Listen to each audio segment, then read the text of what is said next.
એટલે આ electrical bomb એ શું છે?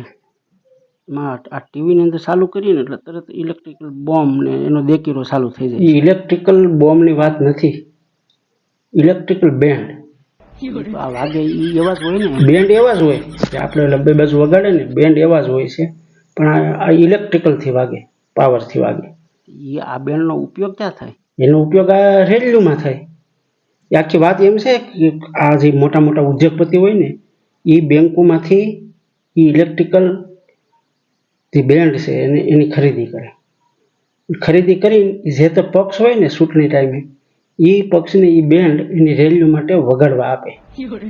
આ બધા લઈ જાય. એમાં ગોટાળો થયો છે કે ભાઈ બેન્ડ છે એ બેંકમાંથી કેટલા જણા લઈ જશે ને કેટલા લઈ જશે ને સામે એને આપ્યા છે કેટલાને. એ મેચિંગ નથી થતું.